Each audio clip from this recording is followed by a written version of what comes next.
جہیز، جہیز مسلمانوں میں نہیں ہے. جو جہیز سبب بن رہا ہے نا، جہیز جو سبب بن رہا ہے، جسے لوگ اپنی زبان میں دہیج بھی کہتے ہیں. جہیز کے متعلق یہ کہا جاتا ہے کہ بیٹی والے شادی کے دن اپنی بیٹی کو جو دے اس کو جہیز کہتے ہیں، وہ بیٹی کی ملکیت ہے. اور پتہ نہیں کہاں سے یہ بات آ گئی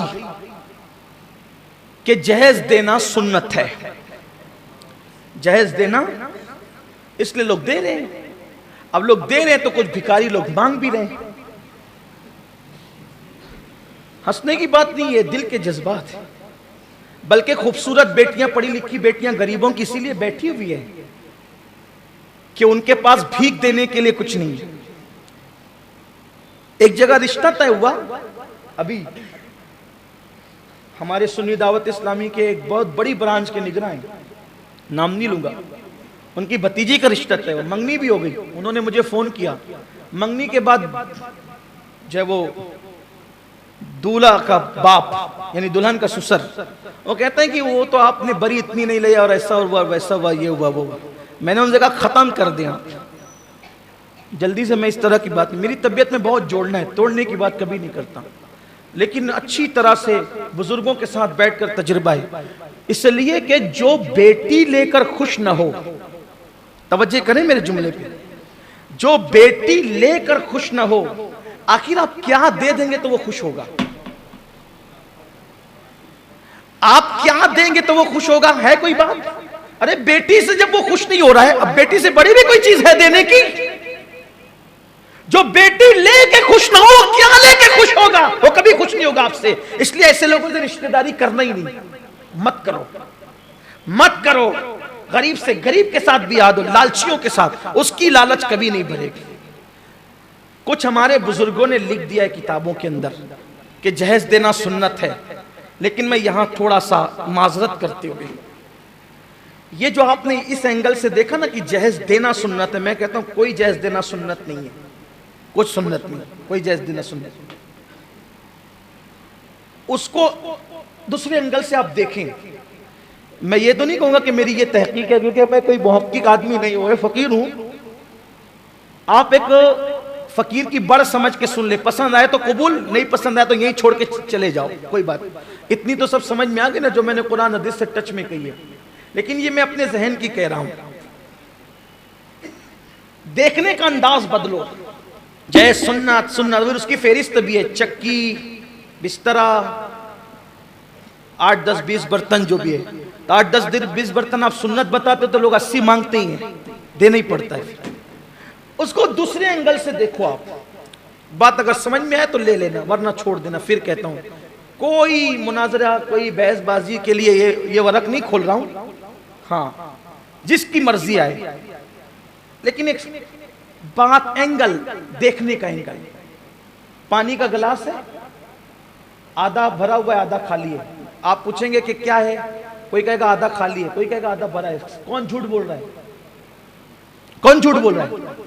دونوں صحیح بول رہے ہیں. تو میری بات بھی صحیح ہے.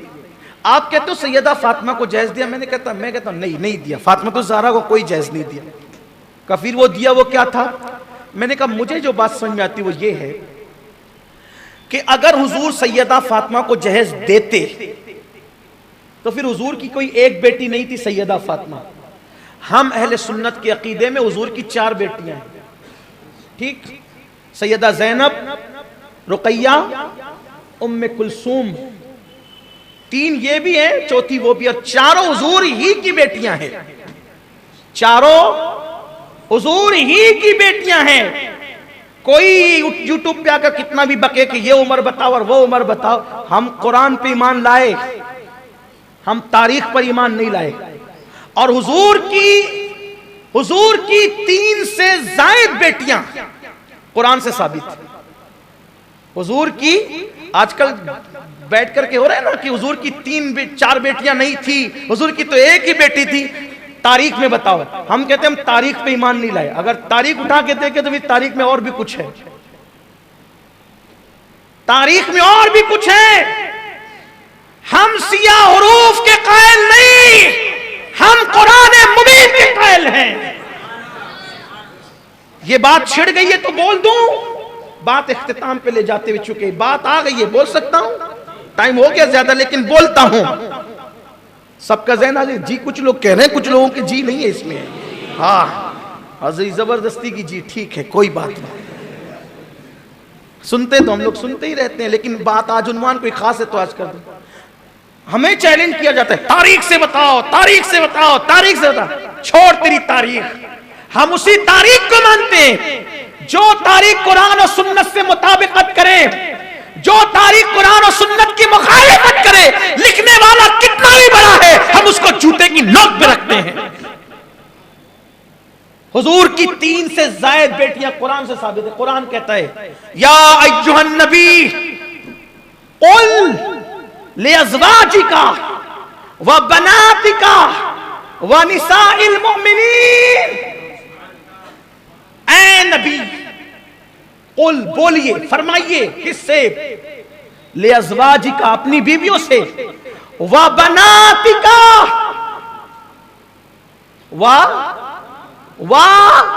بناتک اپنی بیٹیوں سے، ونساء المؤمنین اور مومنوں کی عورتوں سے۔ 3 گروپ کیے قرآن نے عورتوں کے، لازواجک وبناتک ونساء۔ بولیے آپ، اے محبوب آپ بولیے، کس سے؟ اپنی ازواج سے، اپنی بیٹیوں سے اور مومن عورتوں سے۔ 3 گروپ ہو گئے، اس کا مطلب مومنوں کی عورتوں سے بول دیجئے، اپنی بیویوں سے بول دیجئے، اور کس سے؟ وہ بناتکا، اپنی بیٹیوں سے۔ اگر ایک ہی بیٹی ہوتی، ایک ہی بیٹی، تو قرآن کیا کہتا؟ بنتکا، اپنی بیٹی سے بولیے، اور 2 ہوتی، اس لیے کہ عربی کا قاعدہ ہے ہر زبان میں واحد ہے اور جمع ہے، ہر زبان میں واحد اور جمع ہے، یہ عربی کی فصاحت ہے، عربی میں واحد جمع نہیں ہے، واحد تثنیہ، جمع بھی پھر نہیں، جمع قلت، جمع کثرت، یہ ہے عربی کا قاعدہ۔ اب قربان جائیں، اگر ایک ہوتی واحد کا صیغہ آتا، 2 ہوتی تثنیہ کا صیغہ آتا، اللہ اکبر، اور صرف 3 ہوتی، صرف 3 ہوتی، 3 صرف 3 ہوتی، صرف 3 ہے نا، تو وہ 3 کی بات بھی نہیں کی گئی، لیکن یہاں پر اگر جمع قلت بھی مراد لیا جائے، وہ بناتک، تو جمع قلت کم سے کم 3 سے شروع ہوتی ہے اور 9 پر ختم ہوتی ہے۔